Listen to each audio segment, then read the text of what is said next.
Hello, everybody, and welcome to the Tuesday edition of Video Clips. And I'm going to start with just a couple of announcements.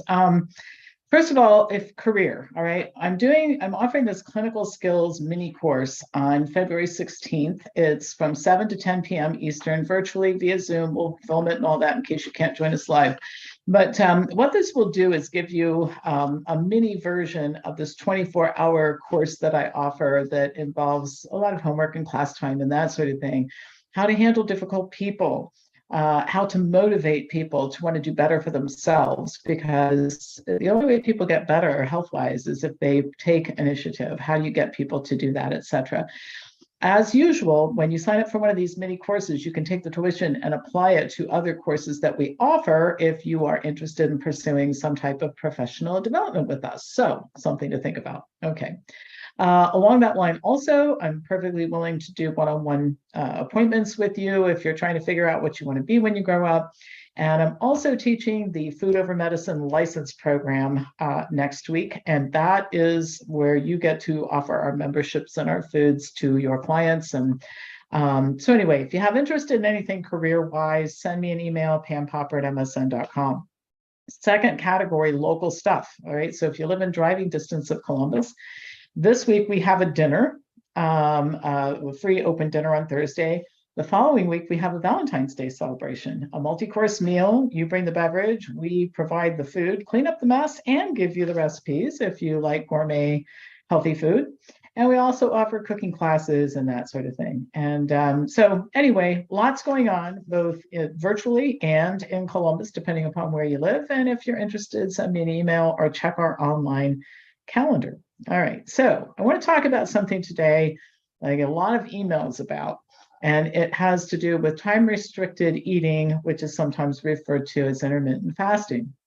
Some health experts state that intermittent fasting, or limiting the number of hours during the day where food is concerned, leads to significant improvements in health. And an example would be eating all of your meals between the hours of 8 a.m. and 4 p.m. and then not eating for the following 16 hours, during which only water is consumed. Now, I've written about this a lot in the past. I actually delivered a workshop on it, which is posted in one of our libraries. And basically, I've looked into this a lot. There just isn't any evidence to support this except for very, very specific issues. So an example would be water fasting for 4 days to potentiate chemotherapy. And I'm not going to go into that right now. I just want to cover the evidence or lack thereof for time-restricted eating for the general public.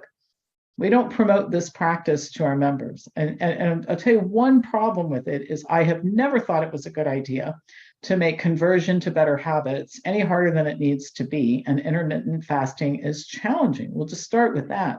High burners like me, physically active people like me, have to cram as much as 2,500 to 3,000 calories in a short period of time. The practice can interfere with social activities, which are often scheduled outside the eating window, and even family dinners can be challenging. Most people simply do not and will not watch other people eat when activities and events are scheduled outside the eating window. A common complaint from people who adopt better habits is that others don't seem to want to change their own habits and do this with them. Adopting habits that interfere further with normalcy does not help. So from the standpoint of just making permanent change instead of short bursts of bizarre behavior where you go back to normal at some point in time because it is bizarre, that's very counterproductive.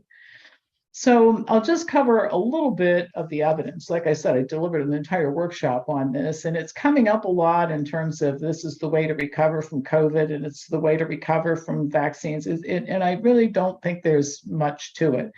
An article posted on Medscape reviewed evidence for time-restricted eating and noted that there are significant limitations of data to support it. And that's maybe the biggest problem. There's just, for all the confidence that people have when they're explaining to you that this is what you should do, there is a vast wasteland of not evidence. I mean, there just isn't much out there to support it. Most studies are small.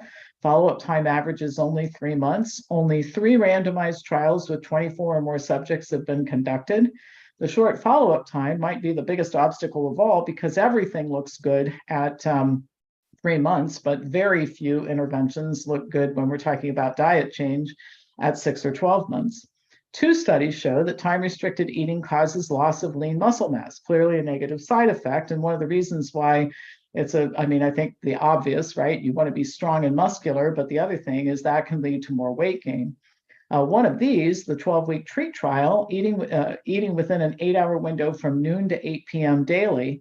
The control group ate 3 regular meals a day, while the other group did the time-restricted eating. There was no difference in outcomes between the groups. A systematic review of 23 trials showed that intermittent fasting resulted in an average of 3% loss of body weight. So let me translate that to something that's more meaningful. If you're an overweight person who weighs 250 pounds, you can expect to lose 7.5 pounds. With the average of 12 weeks of follow-up in the studies that have been conducted so far, this means weight loss of less than a pound a week, and that's less than what can be expected after converting to a low-fat, high-fiber, plant-centered, but not necessarily vegan diet. It's a misunderstanding that people think I promote a vegan diet. We've never promoted a vegan diet here. The bottom line is this seems like a whole lot of effort and inconvenience for such a little return. Another analysis of 19 trials showed a difference of only 1.9 pounds greater weight loss as compared to controls eating a regular diet without any changes at all. Again, many might consider this result hardly worth the effort. And by the way, there are easier ways to do things. And I think that's the biggest thing that just aggravates me about some of this is why are we making it harder instead of easier for people to make changes and stick with them, particularly when the differences are just not significant. Many studies have looked at cardiometabolic endpoints and have shown a slight advantage, but the results are similar to those that looked at weight loss, not significant enough, in my opinion, to warrant offering this to people. When our members ask about intermittent fasting, I refer them to the articles in our library, and this is generally the end of the discussion. Our members do understand the difference between an intervention that delivers a statistically significant result versus an intervention that leads to a meaningful outcome.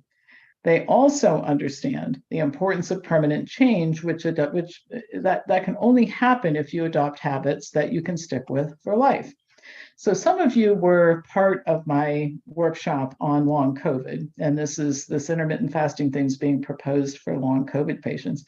There is no evidence to suggest that this is effective at all. And one of the claims that's being made is that intermittent fasting promotes autophagy. It might do that, but the point is that a lot of things promote autophagy, including just healthy eating and sleeping and exercise. Drinking coffee actually promotes autophagy.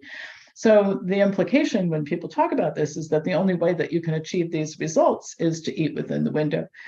So all in all, I mean, if somebody wants to intermittent fast, I mean, I don't think we ought to, tie them up in the basement and refuse to let them go till they say they're not going to do it.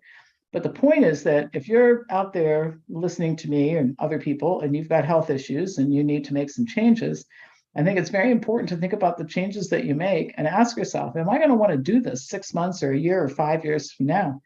The way I got healthy was not doing something for a while until I couldn't tolerate it anymore and then going back to what I was doing before or looking for the next thing to do.